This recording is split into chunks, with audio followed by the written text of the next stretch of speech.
गुरुदेव के चरणों में कोटि कोटि नमन। श्री वेदांत केसरी में हमारा चल रहा था, शंकावादी ने क्वेश्चन किया कि गृहस्थ में रहकर मनुष्य को किस प्रकार व्यवहार करना उचित है, जिनसे परम आनंद भी स्थिर रहे और गृहस्थ का व्यवहार भी संपूर्ण होता रहे। उत्तर में चैतन्यानंद जी महाराज जी कह रहे हैं, जब मनुष्य को दृढ़ रूप से यह निश्चय हुआ कि मैं सकल उपाधियों से अतीत और सर्व कर्मों से असंग हूँ, तो उस समय इसको उचित है कि सर्व संबंधियों के होते हुए उनके मोह से शुद्ध रहे। सर्व को अपना आत्मा निश्चय कर और उनको स्वप्न के संबंधियों की तरह जाने। सर्वम खल इदम ब्रह्म, कि सारा ब्रह्म है। जहाँ पर भी दृष्टि जाए वो ब्रह्म ही है। या तो ये वाला निश्चय उसके अंदर दृढ़ हो, या फिर स्वप्न की तरह सबको जाने। वास्तव में ये स्वप्न ही चल रहा है, यहाँ पर कुछ भी स्थिर रहने वाला नहीं है। जैसे स्वप्न में कुछ भी स्थिर नहीं रहता, अब ऐसे ये जगत भी स्वप्न की तरह है। या तो सब ब्रह्म है या सब स्वप्न है। अब इनमें से जो युक्ति अपने को अनुकूल लगती है, जिस पे हमारी दृढ़ता बैठती है, वही युक्ति हमें अपना लेनी चाहिए और वही युक्ति ही मुक्ति का हेतु है। इसकी परीक्षा यह है कि जब कोई संबंधी रोगग्रस्त हो जाए, कहीं बाहर चला जाए अथवा किसी की मृत्यु हो जाए, उस समय उसका मन शोकातुर होकर विक्षिप्त होता है कि नहीं। देखो, परिस्थितियों में ही तो हम अपना निरीक्षण कर सकते हैं। जैसे स्कूल वाले बच्चों की तो परीक्षा होती है, वो तो पता है समय निर्धारित है, डेट शीट उनकी पहले आ जानी है। अब जो इस पथ पे चल पड़ता है साधक, फिर उसकी भी तो परीक्षा होनी जरूरी है ना। अब ये परीक्षा समय समय पर परिस्थितियों के रूप में ली जाती है।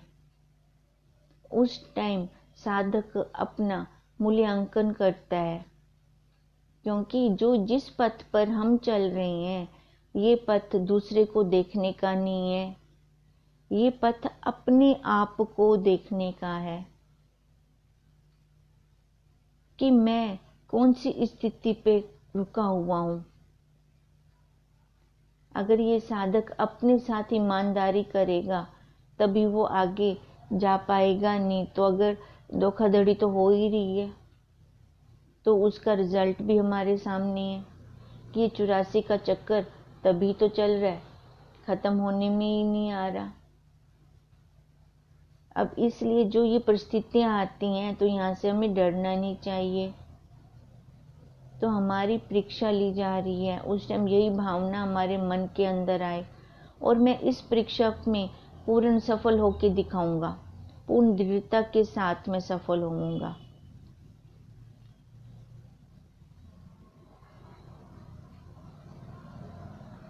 चिरकाल उपरांत आकर मिले, अगर कोई संबंधी कहीं चिरकाल उपरांत आके मिलता है तो उस समय इसका मन गर्वित होता है कि शोकातुर होता है।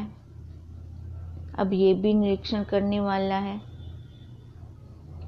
जब विषय भोग हमें प्राप्त होते हैं तो इसको प्रसन्नता हो रही है, हर्ष हो रहा है, और जब हमारे अनुकूल कोई हमारा कहना मान के नहीं चलता, प्रतिकूल होता है, तो क्या इसको दुख हो रहा है।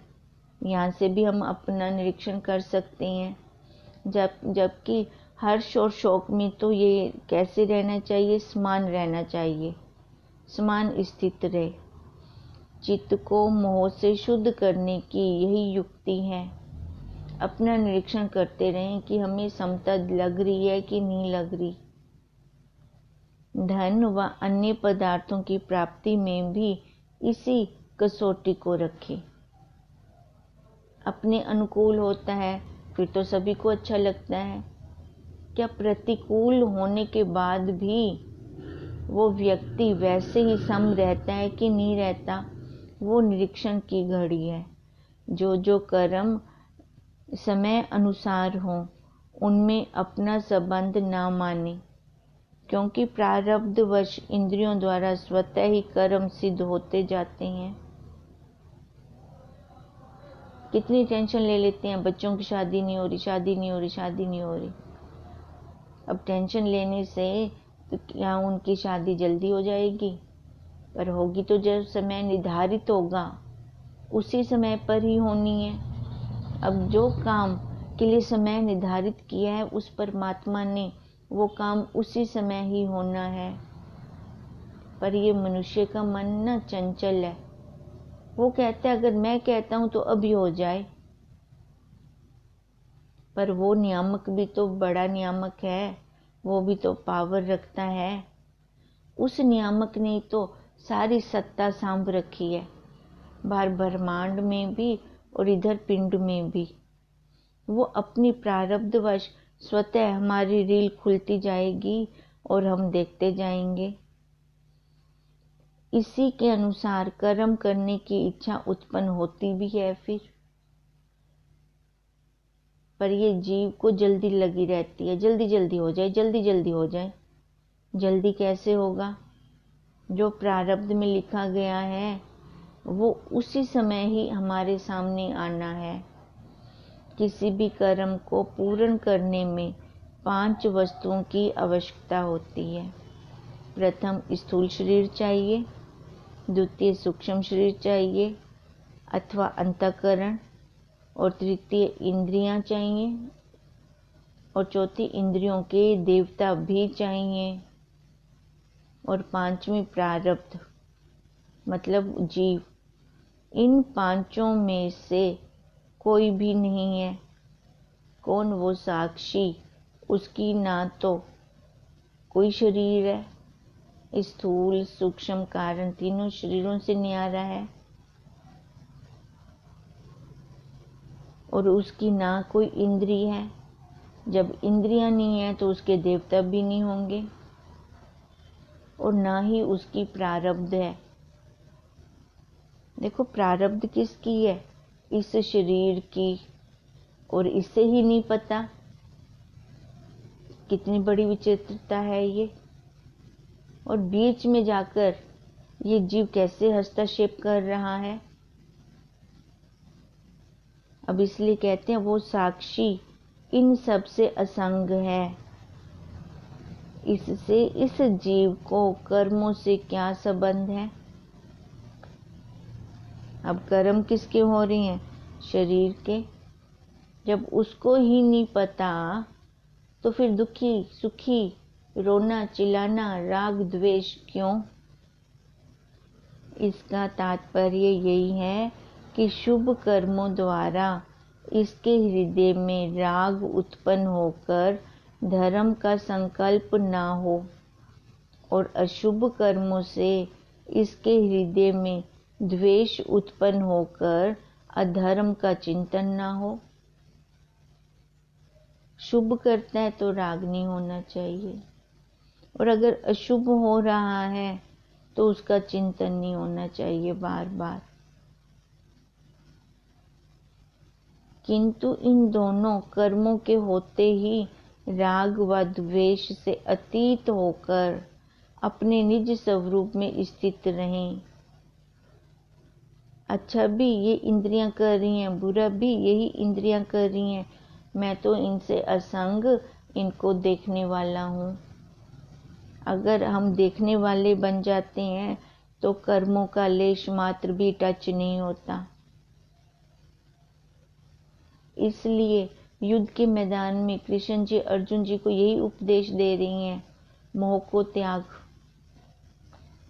जाओ सबके गले काट के आओ, पर ये भाव मत रखना कि मैं काट रहा हूँ। वो तेरे को भले मारे, पर तेरे अंदर ये भाव नहीं आना चाहिए कि मैं कट रहा हूँ, मैं मर रहा हूँ। तेरी दृष्टि कहाँ रहे? शरीर पर। शरीर कट रहा है, मैं देख रहा हूँ। तो वो एकदम असंग हो जा। कोई भी कर्म, अब अगर ये देखते रहती हैं कि ये इंद्रियां कर रही हैं और मैं इनको देखने वाला हूँ, तो हमें कर्मों का बंधन टच नहीं कर सकता।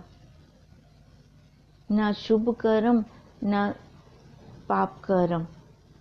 शुभ कर्मों से पुण्य बनता है, तो मन में ये बार बार राग हो जाता है, मैंने गरीबों को खाना खिलाया, मैंने अन्न वितरण किया।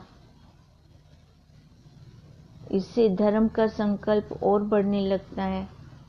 और अशुभ कर्मों से हृदय में द्वेष उत्पन्न होकर अधर्म का चिंतन होने लगता है कि मेरे से ये गलत काम हो गया, ये मेरे को नहीं करना चाहिए था। वो कर्तापन से हुआ, वो कर्तापन लगता रहा। जबकि इन दोनों को हम अगर देखने वाले बन जाते हैं अपने स्वरूप में स्थित होकर, तो कोई भी कर्म हमें छू भी नहीं सकता। और शरीर के अध्यास से इस प्रकार शुद्ध रहें जिस प्रकार अन्य शरीरों के चिंतन से शुद्ध हैं। जैसे हम दूसरों को देखते हैं, ऐसे ये अपना शरीर भी, जिसको हम अपना कह रहे हैं, ये भी हमें दूसरों की तरह दिखाई दे। हाथ पर रखे हुए आंवले की तरह ये हमें अपना शरीर दिखाई दे, अलग से दिखाई दे। इंद्रियां आगे डांस करती हुई हमें दिखनी चाहिए।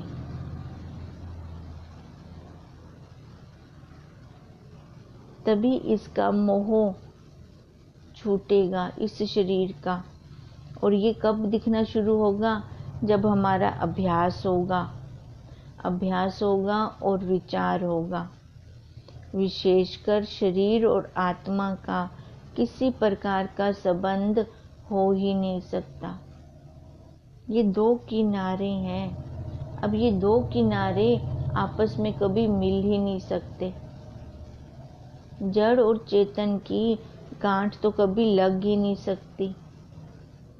ये शरीर जड़ ना आपको जानता है, ना किसी दूसरे को जानता है। और वो चेतन अपने आप को भी जानता है, दूसरों को भी जानता है। विशेषकर शरीर और आत्मा का किसी प्रकार का संबंध नहीं है, क्योंकि शरीर जड़ है और आत्मा चेतन है। शरीर नाशी है और आत्मा अविनाशी है। शरीर की रचना अनेक पदार्थों से है, परंतु आत्मा अद्वैत रूप है। शरीर दुखों की खान है और आत्मा परम आनंद स्वरूप है। अब शरीर क्या है? दुखों की खान, जिसको हम कीड़ा भी बोलते हैं, गंदगी वाला कीड़ा। ये सबसे बड़ा गंध है। ये शरीर सबसे बड़ा गंध है। अब जहाँ गंध पड़ा हो, देखो वहीं पर तो मक्खियाँ मच्छर भिन भिनाती हैं और वहीं पर ही सारे अपना कचरा भी गिरती हैं। अब ये मक्खियाँ मच्छर, ये परिस्थितियाँ हैं। अगर शरीर पे बैठेंगे तो ये इसको लगती रहेंगी कि वो मेरे को दुखी कर रहा है, वो मेरे को दुखी कर रहा है। वो ऐसा सोचता रहेगा हर टाइम, अध्यास के कारण, भ्रांति के कारण, क्योंकि वो अपने आप को अनात्म देह वाला, ये शरीर वाला मान रहा है। और जब तक ये शरीर के साथ संबंध जोड़कर रखेगा तो अपने अद्वैत रूप से दूर रहेगा। जबकि अगर हम अपना संबंध उस साक्षी के साथ जोड़ते हैं तो वो कैसा है? आनंद स्वरूप है। और इस शरीर के साथ अपना संबंध जोड़ते हैं, तो ये कैसा है, दुखों की खान, कभी दुख खत्म होने को ही नहीं आते। इस प्रकार शरीर और आत्मा का संबंध हो ही नहीं सकता। दोनों अपोजिट हो गए ना, विरुद्ध हो गए। वो दुखालय हो गया और ये सुखालय हो गया। और मैं आत्मा हूँ, अतः शरीर से न्यारा हूँ। शरीर कल्प पर्यंत रहे अथवा अभी नाश हो जाए, मेरे निज स्वरूप में कोई न्यूनता व विशेषता नहीं है।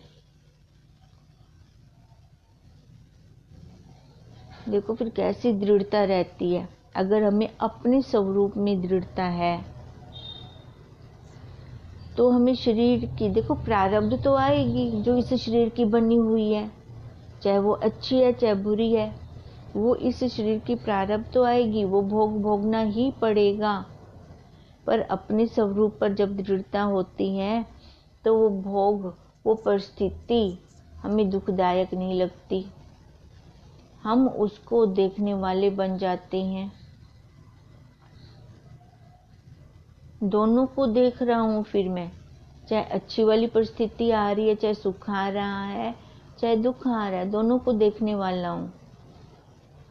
अब देखो साधक के लिए सबसे बड़ी प्रॉब्लम या कहो मुसीबत कहाँ आती है? जब वो सुख आता है तो उसमें तो वो लय हो जाता है, उसको देखना भूल जाता है। और जब दुख आता है तो उसको काटने में लग जाता है, मैं इसको देख रहा हूँ, मैं जान रहा हूँ। अगर साधक ऐसा करता रहेगा ना तो वो कभी इन दोनों से पार ही नहीं हो सकता। क्योंकि जब तक वो सुख को भी अपने से अलग नहीं देखता, तब तक वो दुख को अपने से अलग कभी देख ही नहीं पाएगा। यह दुखी रहे व सुखी, कृश हो व पुष्ट, लाल हो व पीला, मुझको इससे कुछ प्रयोजन नहीं। अगर साधक को ऐसी दृढ़ता रहती है, यह मेरे अज्ञान द्वारा उत्पन्न हुआ था। ये जितना भी दुख कष्ट प्रॉब्लम आती है अपने अज्ञान के कारण ही आती है।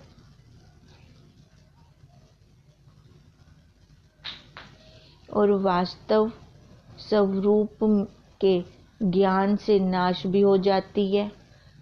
देखो जो उत्पन्न होता है और जो नाश भी हो जाता है, तो इसका मतलब वो हमारा वास्तव स्वरूप नहीं है। वास्तव स्वरूप ना तो कभी उत्पन्न हुआ और ना ही कभी नाश होगा। अतः यह कहाँ और मैं कहाँ, अतः यह शरीर कहाँ, वो आत्मा साक्षी कहाँ, इसका संयोग मेरे वास्तव स्वरूप में त्रिकाल नहीं है। इस विचार द्वारा अपने को असंग जानकर देह के मोह से शुद्ध रहें, इसको देखने वाले बन जाएं। नीति नीति करते करते इस देह भाव को हटा दें, क्योंकि इन देह भावों के कारण ही हम दुखी और सुखी हो रहे हैं।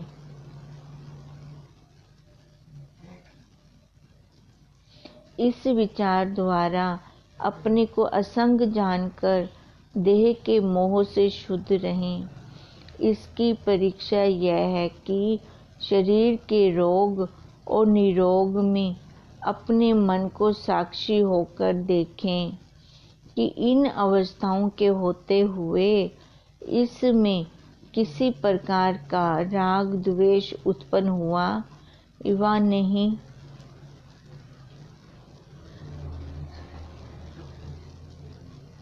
देखो ऐसा जब हम विचार करते हैं, अब विचार के द्वारा ही इस देह भाव को अलग कर पाएंगे, नहीं तो हमारे पास और कोई रास्ता नहीं है।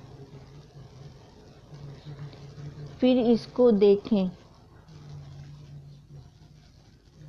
अगर देखकर, उन अवस्थाओं को देखकर मेरे को ना तो उन अवस्थाओं से राग हो रहा है, अनुकूल हो रही है तो राग भी नहीं हो रहा, प्रतिकूल आ रही है अवस्था तो द्वेष नहीं हो रहा।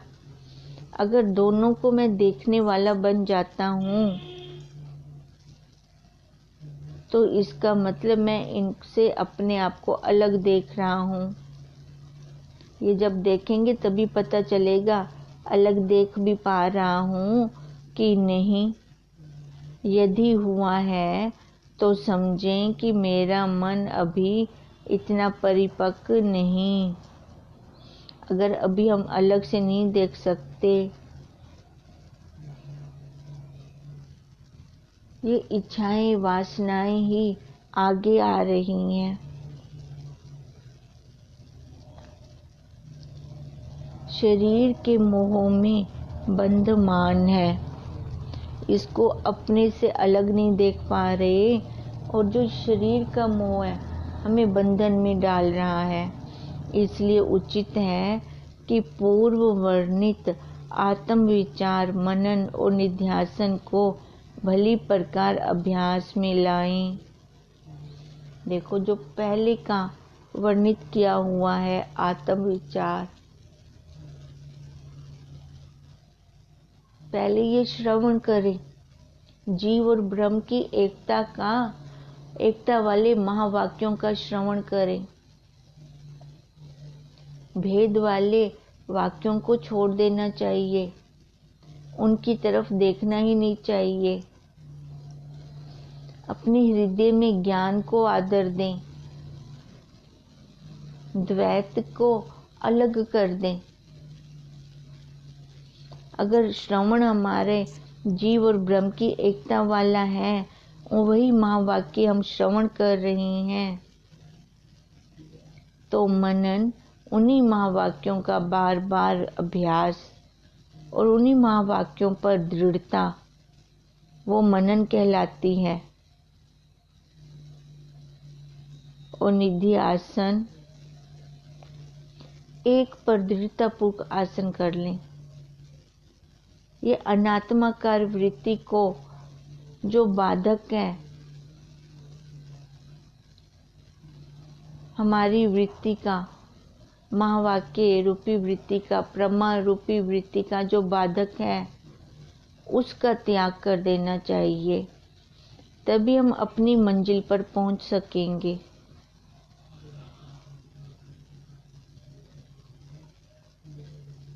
कहते हैं तभी उचित है कि पूर्व वर्णित आत्म विचार, मनन और निध्यासन को भली प्रकार अभ्यास से लाएं। और यदि इस विषय में राग द्वेष ना हो तो निश्चय करें कि यह मन शरीर के मोह से युक्त होकर ब्रह्म रूप हुआ है। अब ये धारणा को भी लें। अब 8वां ये अंतरंग साधन है।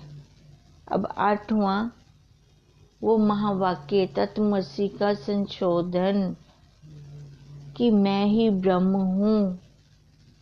इस महावाक्य को भली प्रकार से लें।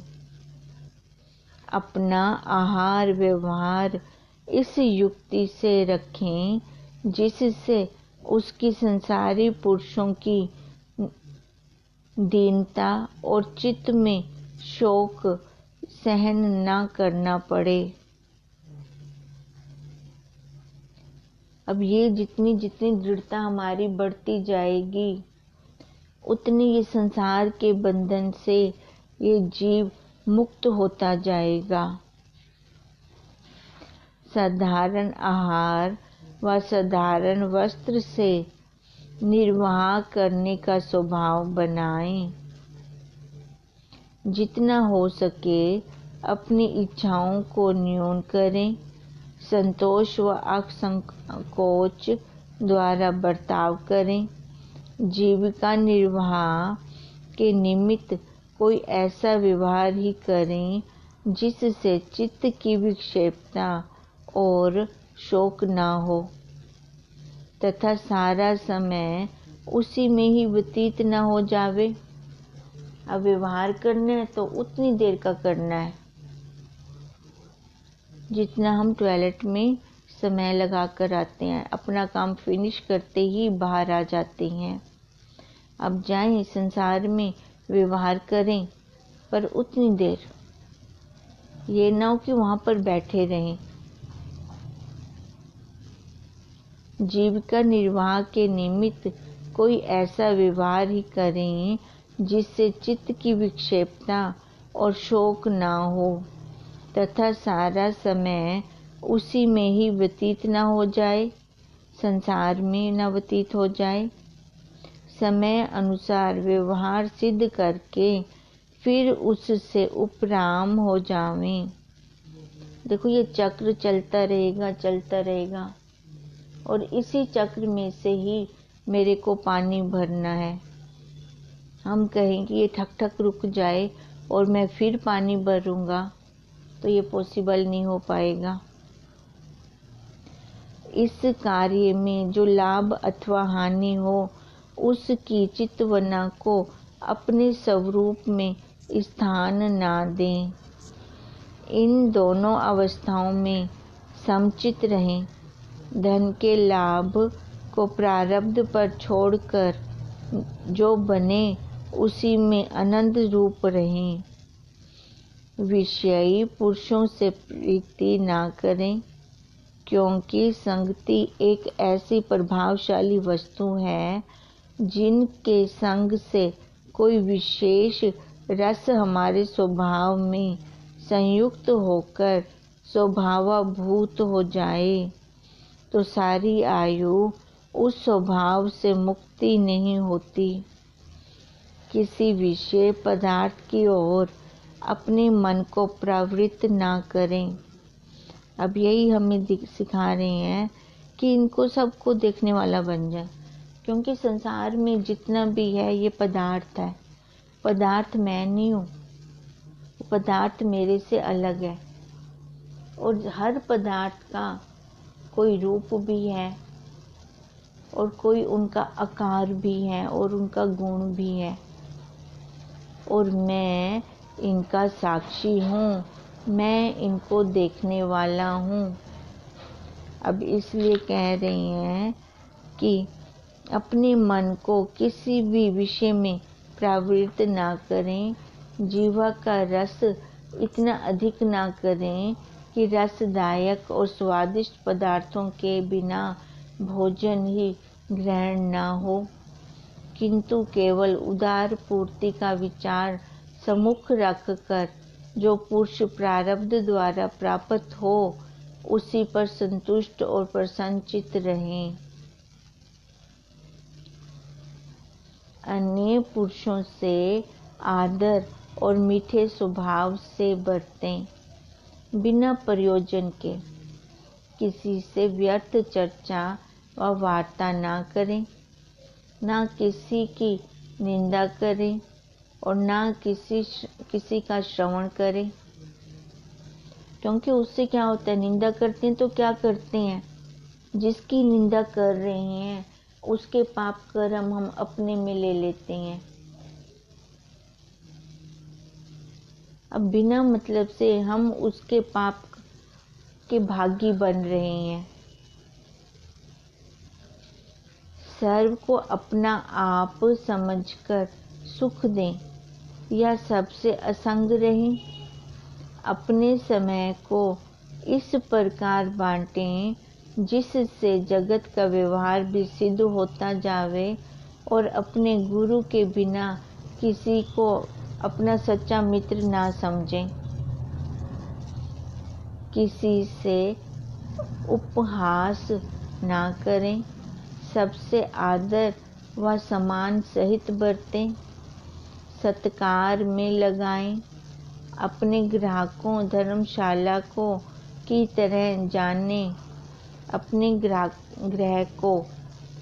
गृह को धर्मशाला की तरह जानें कि मैं मुसाफिर खाने में रह रहा हूँ।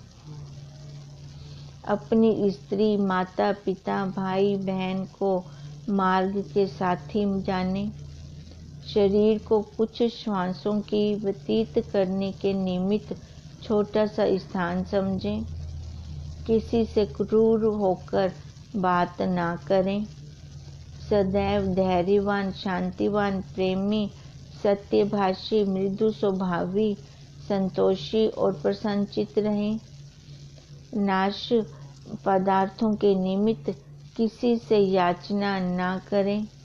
नहीं तो हम तो गिड़गिड़ाते रहते हैं, मेरे को ये वाली वस्तु चाहिए, मेरे को ये वाला पदार्थ चाहिए, और वो पदार्थ हमारे पास स्थायी तो टिकता नहीं है। सदैव तृप्त रहें और अपने स्वरूप में सदा प्रसन्नचित्त रहें। भावनाओं के बनवाने, धन संचय करने, भूमि मोल लेने अथवा व्यवहारों को विस्तार करने में ही ना लगे रहें। केवल निर्वाह मात्र व्यवहार करें। यह सर्व संसार स्वप्नवत है। इस निश्चय को सदैव स्मरण रखें। उचित है कि निरंतर इस प्रकार अभ्यास करते रहें, जिससे चित्त की प्रसन्नता व सुख प्राप्त हो। अब सुख कहाँ से मिला? कहीं उधारी था, बाहर से लेना पड़ा? नहीं, वो अपने अंदर है। वो आनंद हमें अपने अंदर है, और ये आनंद के लिए हमें किसी के आगे गिड़गिड़ाने की भी जरूरत नहीं है। अगर हमें किसी से याचना भी करनी है, मांगना भी है, तो अपने गुरुदेव के सामने करें। ओम ओम तम नमामि हरिं परम। ओम तम नमामि हरिं परम। ओम तम नमामि हरिं परम। ब्रह्म स्वरूप गुरुदेव के चरणों में कोटि कोटि नमन। हरि ओम।